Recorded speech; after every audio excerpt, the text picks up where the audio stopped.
Today's live stream is sponsored by FS Academy. If you want to get started with the most realistic tutorial series and missions for Flight Sim, you can choose from FS Academy's various products, all available to purchase from multiple websites, including our friends at Orbex and Contrail. The FS Academy add-ons, created by a real airline captain, are designed to help you get started confidently, stepping up your skills with VFR flight or IFR navigation. Their latest product, Navigator, has you navigating cross-country using real techniques, touring the landscape and mirroring a real navigational course. It comes complete with a full ground school manual and 11 tutorial missions which give you the crucial skills needed before setting off on a multi-leg bus trip across wonderful Scotland to put it all into practice. So check the link in the description and go take a look at the FS Academy website today. Hello again everybody, and welcome to a delayed start to the stream. Once again, we've had another crash to desktop. Now this is without GSX installed, and over the last 24 hours, 48 hours or so, there's been a lot of investigation from the community trying to work out what's happening. I put a post up on YouTube the other day, a community post with a couple of paragraphs explaining how there's been a lot of anger directed towards Umberto at GSX, when in fact we don't actually know if it's the cause. It's now becoming more and more likely over time that actually it's probably something to do with MSFS, whether it be server related. There's a couple of people saying it's live weather yet again being a problem, but who knows. The investigation continues, but thanks for holding on. I've no idea if we're going to make it to Malaga today, but but we're on VATSIM, we're connected, we're fired up. We just had to start again cold and dark, and we're flying First Choice Airways in the Fenix A320 today. So let's just dive in and start prep. Hope you're well, everyone. Please do hit like and subscribe down below and give us a little wave in the live chat.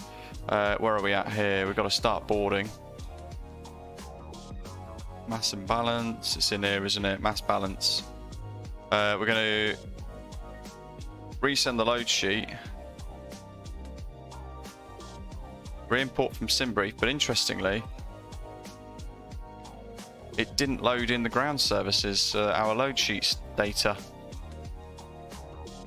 Fenix, I've not used it for a little while, but let's do instant. There we go, doink. And then in here, we need to change controls and pop that to linked. I think that'll do us for now, and funnily enough, we're going to be delayed. So let's go APU, battery 1, 2. Throughout today, depending on how we do progress through today's journey, we are going to have a look at something brand new. It's in a public beta now. It's available to be downloaded at the moment for everybody to enjoy, and it's called VATSIM Radio. The link is in the description for today's live stream as we begin our journey at Origami Studios, London Gatwick Airport. And where are we at the moment on comms? 12485. So we're on just standard balked frequencies.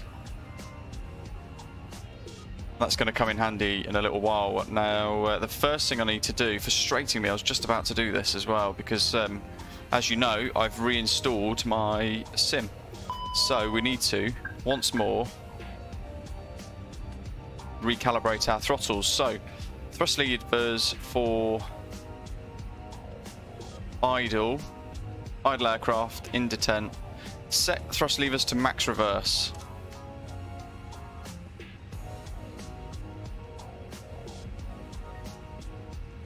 That's that one.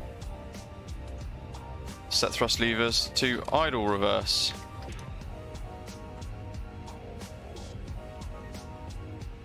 Set thrust levers to idle. Climb. 1, 2, 3. Probably going to stay there for climb. Flex.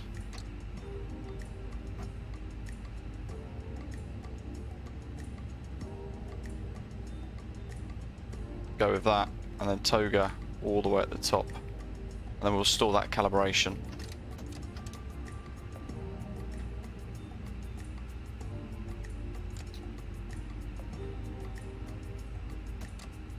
Interestingly, the reverse keybinds must have changed slightly because I'm just getting reverse idle once more, which is really annoying. But I can't do anything about that, sadly, by the looks of it. So in here, nav accuracy upgrade, let's clear that. We want to go ATSU, AOC menu, flight init data request. Hello to everybody in the live chat, by the way. I will try and catch up in a second. Where are we? Let's go to the live chat here. Lots of green. Milan, hello, welcome. Captain Rish, Faris, Dwyle, Gav, Liam, Neil, Blue 1247. Welcome, folks. Captain Rish on ground. You're on ground, I think. Gatwick ground today. Doctor on board, Jack. Hello. David L. Ashley, welcome. Zato, welcome. MPS Gaming, hello folks. Craig and Gav. David A, good morning to you as well, Craig. So,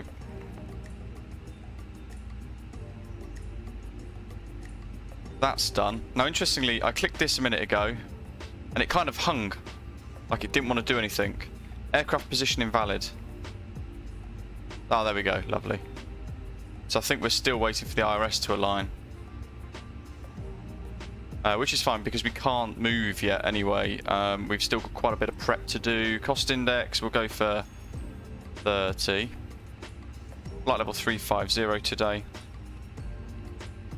FCA. Now interestingly, I've actually got further than I did a minute ago. 670 Charlie. And let's have a look now then at VATSIM radio. So in the toolbar, I've hidden it. I hid it yesterday because I didn't want to show you guys. It's this. Again, it's linked in the description. Download it via GitHub and then you whack it into the community folder. We've got to make sure a little executable file is running. And we click it. And here we go. So those of you with VR, this is epic.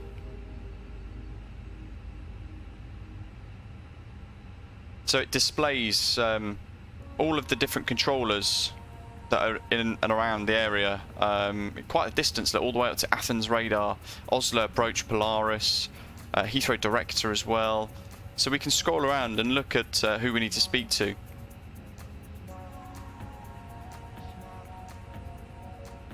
We can click on it, so Gatwick ground, for example, highlights 1218, and there's information there for those of you who don't have Navigraph for how to get your charts, which is very nice. Let's see, 1, 2, and 3. So we can click into this box here. Still learning how to use this. We can put it into, actually, where is it? We want to go for Gatwick ground, don't we? Com 1 active. We've now changed Com 1 to 1218, and then just down on the radio stack. Now, interestingly, it hasn't actually done it. But on VATSIM,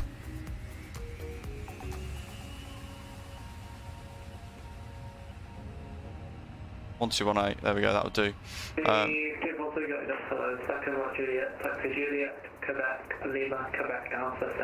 Com 1 standby. So it's not really feeding it in properly, but we can see directly in here all of the local controllers and things. I'm probably using it slightly wrong, to be honest. But it's a very, very nifty bit of kit. You can hide it when you're done, you don't need it anymore. Very, very nice indeed. And it's free, so you can give it a go if you like it. Awesome. If not, then you can just delete it again.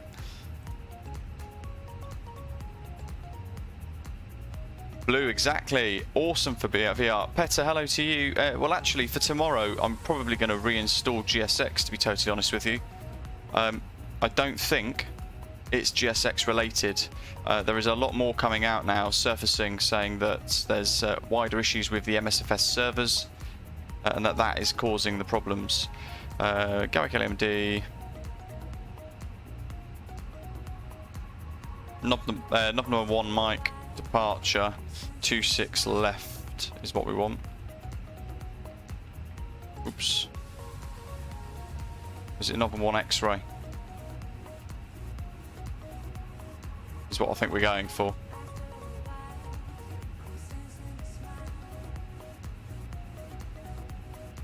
So it's Information India at the moment. Information India stand 25, I think. QNH 1016.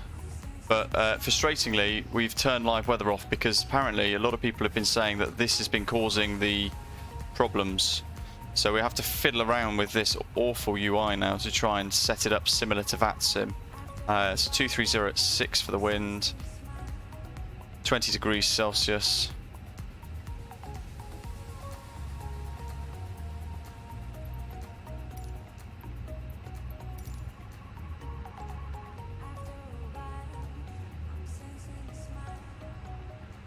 It's 230 at 6, sorry, whoops. There we are. But we don't need crazy gusts. So we'll just stick that on 0. And that'll do us for live weather, I think. We don't want to faff around too much. So QNH 1016, we need to pull the bug.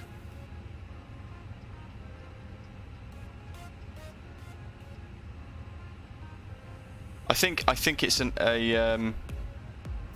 kind of a bit of a sod's law kind of consequence, or inconvenient timing in a way, for GSX to have released at pretty much the same time that there's been this mass server issue. It seems to be affecting a lot of people with NVIDIA drivers more so than AMD drivers as well. So is that, I don't know if there's something in that perhaps. I had completed a bit of a flight and a muck about with GSX fine off stream whilst flying about and getting used to how it all works. When I was creating the preview video, there were bugs and things which we spoke about at the time as well, but it's very difficult to work out what is going on with the sim sometimes because it's just so unstable at times. Initial climb to 4. Subject 5735 requesting taxi. Subject 5735 taxi, Mike, what is that, mate? That's all good. Taxi to my convoy, Mike, subject 5735. That's interesting. Why is that keybind changed?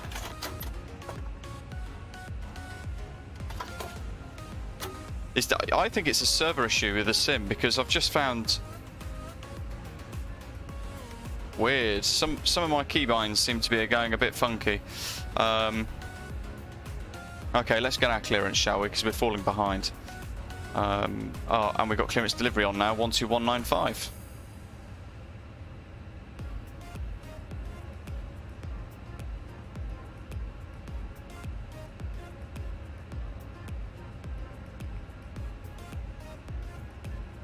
Where are we? Stand 23, I think. Hopefully there's a stand number here. Yeah, 23, happy days. It's interesting where the Fenix has spawned here because the buildings are completely in the way, aren't they? And the jetway's over the wing, which is all a bit weird. Don't know if it's the aircraft or if it's the scenery. Craig says, just departed live weather, GSX, Fenix A320, and no crash to desktop, but you do have thrust reversers stuck on engine 2. Awesome. Gatwick delivery, good afternoon, Jetset 670 Charlie on stand 23 with information India, request RFR clearance to Malaga, please. Sorry, could you say your call sign again? Was that Jetset? Hey firm, Jetset 670 Charlie.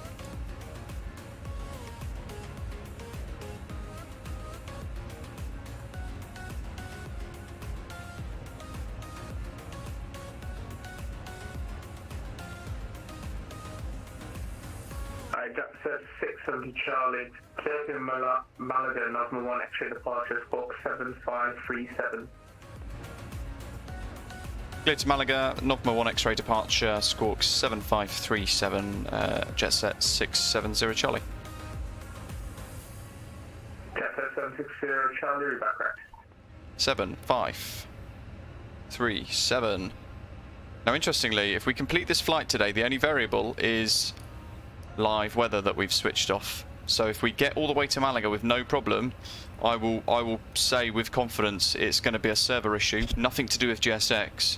There's something to do with live weather perhaps. So if we do make it the other way, the other side, then we know exactly what's going wrong. But who knows? I mean, last time I said something similar to that, I utterly jinxed it, and it And we had all sorts of problems, so who knows. Let's get off the GPU.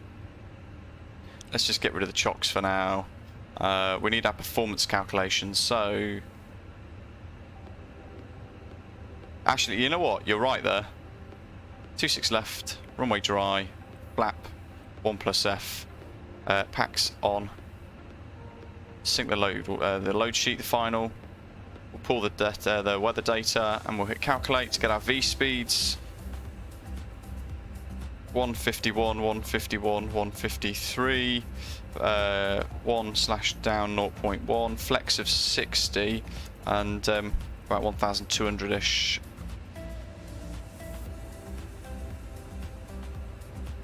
I can't remember the exact figure, Doc, that you gave us, but 1,200 sounds fine to me. 151 on both V1 and rotate. 153. Flaps 1, and then trimmable horizontal stabilizer down 0.1 for the deflection. Oops, wrong one. Doofus. 1/DN 0.1,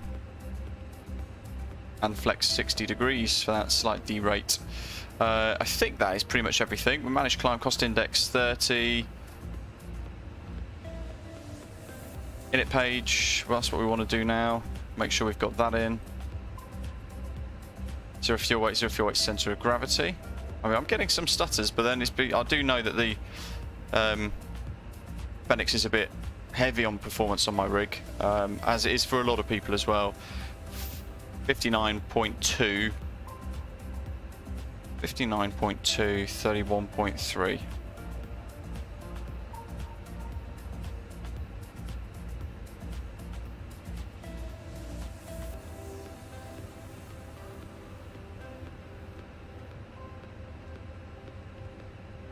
Ah.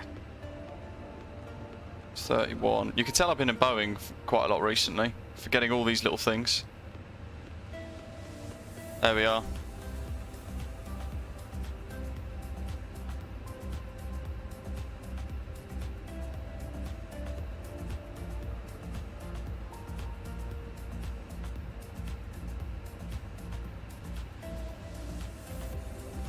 It could be let me change some of the filters on my mic, folks, because it could be the noise suppression or the noise gate sort of thing.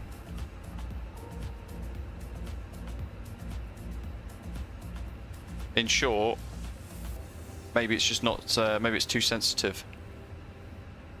Let's give it a go. Right. Badger's on his way. Oh, you know what I've forgotten? Thanks for reminding me, Badger. Volanta. As if we need to add anything else to the sim to see what happens. So we've got ground, and then we'll be past a Unicon beyond that for the rest of the flight, basically.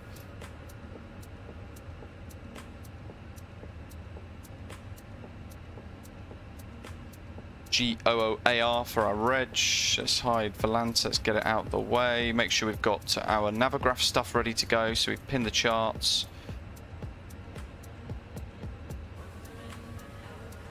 Okay, block confirm.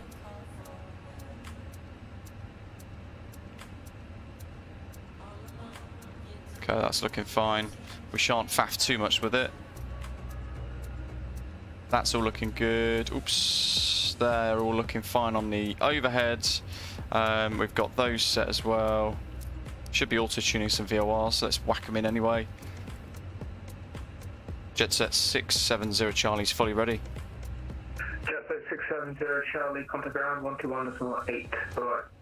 Contact ground 121.8, jet set 670 Charlie. See ya.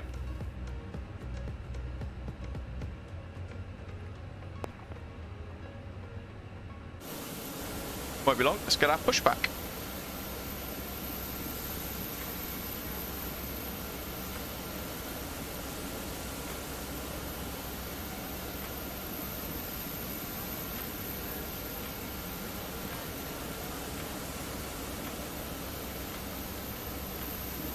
So this is Rish that's on the control today. We've got the awful Fenix pushback system, which I just loathe.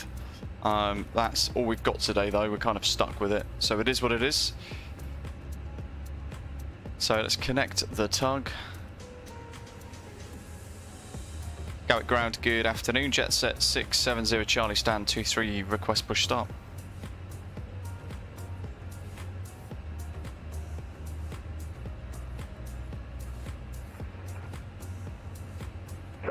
Station calling say again, please. That's I missed the call, sir. It's jet set 670 Charlie. Jet set 770 Charlie, go into the default position, I'll call you back. Yeah, roger, hold position, jet set 670 Charlie.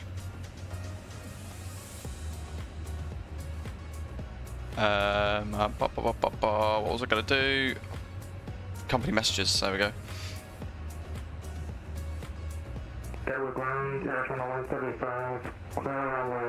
Jeez, this guy's underwater. Channel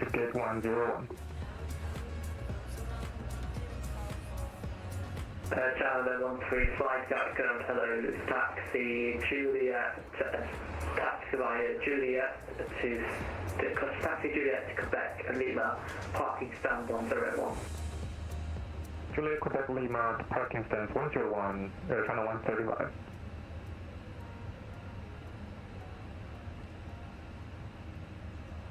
That's 151, 153 in the box. So we'll use the performance tab just to keep all of that ready. We're making instructions to runway 26 left. So we will most likely be waiting for, I think that was Liam. Used to work for Thomson Airways back in the day when it was also First Choice Airways merged with... oh yeah, we're waiting for Liam though. Taxi 26 West Line, November, Alpha and Sierra for Australia. Osprey 5, requesting push and start. Osprey 5 on Tango, Roger, stand by.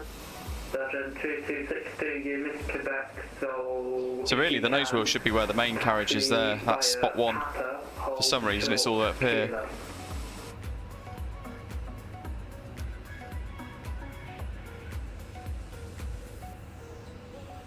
Version 2262, go ground.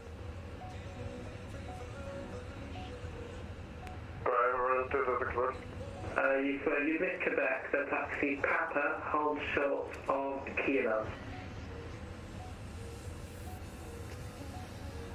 Quebec Papa, hold short of Kilo for London 2262.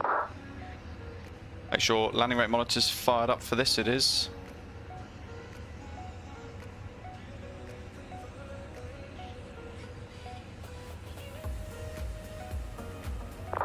And we just got to wait for push start now.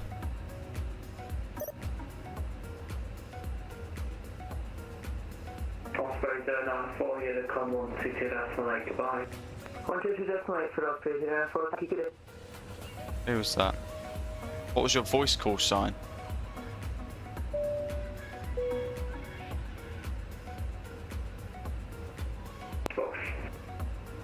Jet 670 Charlie, stand 23, push and start approved, face away. Push start approved, face west, Osprey, correction, jet set 670 Charlie.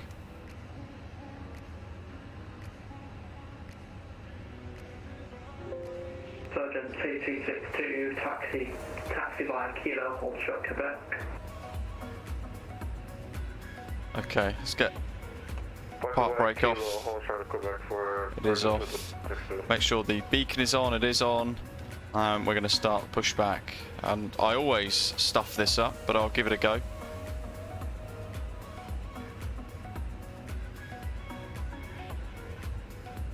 Osprey 5-1, send to exit guessing push and start. Osprey 5-1, Tango, stand to wait, push and start approved, face east. Push start approved. God, this is laggy. Osprey 5-1, Hello and welcome to your flight with two. Neil, exactly. First flight or your 50th. Do take a moment to look and listen as we talk you through Right. the magic of flying. When we're in line with this guy, I'm going to hit the turn button and I'm going to see what happens. Boom. Literally winging it now. Simply clip it together, then adjust it by pulling on the strap. To take it off, just lift the flap. And 2's rising. It's not very likely, but if there's an I do like Gatwick. We don't fly out of here enough, to be honest. Mike Brown says, I've been in FSX forever. Should I learn VATSIM? I'm so used to generic ATC. Absolutely. pointing out the emergency exit. Absolutely. It's fantastic. Have a look and count the road to your nearest exit, because you never know, it might be behind you. That's as good as we're going to get with this. Help finding your way, follow the low-level light. and Bar brake then set. into an exit. Disconnect tug. Let's go back to my flight. That's looking good. So let's throw engine 1 in the mix. If an oxygen mask drops down, pull down firmly towards you, place it over your nose and Yeah, mouth, 2E is first choice Airways. and remember Really? to put yours on first. This is just the old days. Figured we could blend the two. A320 coming up Quebec, then taxi Quebec, Lima, Quebec Alpha, down 564.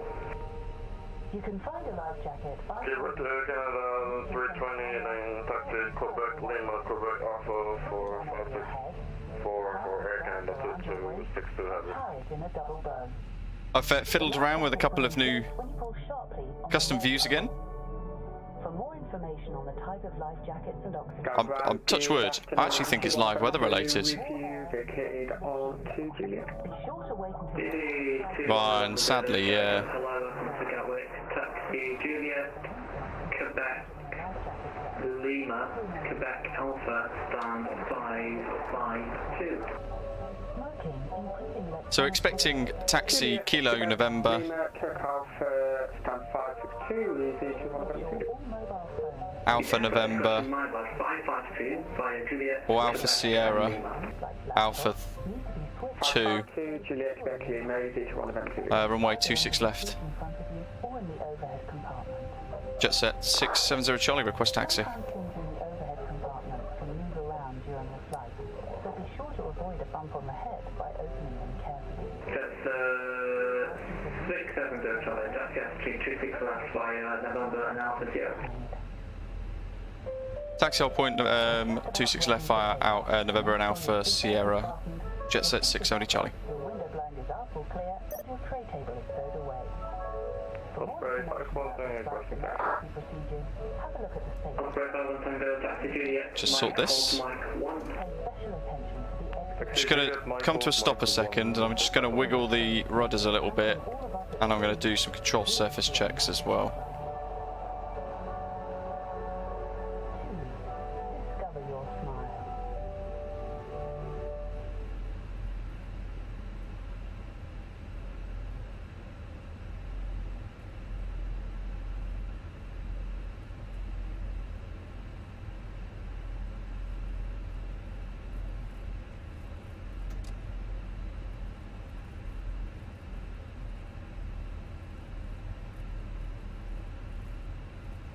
So left onto November. C8 9 3 Foxtrot reporting to standing by. David, interesting. When you say USA West server, is that flying offline on multiplayer then? Because I mean, that's a point, because I guess even with multiplayer switched off, you're still connected to the servers, aren't you? Whether it be UK West or something like that. USA West or UK. Is it West Europe, sorry. Right, indeed. Hopefully in the next 3 days. That'd be great, wouldn't it? Osprey 5 Tango, 112 Unicorn, 122 Decimal 8, goodbye. Unicorn 128, goodbye, Osprey 5 something.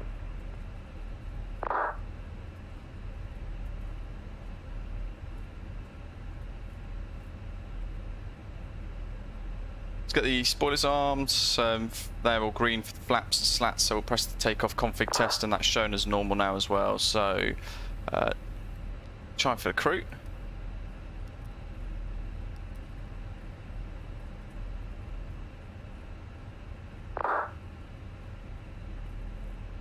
Set 670 Charlie, 1 Unicorn, 122 Decimal 8, connect. Monitor Unicom 122.8 for jet set 670 Charlie. See ya. 0 for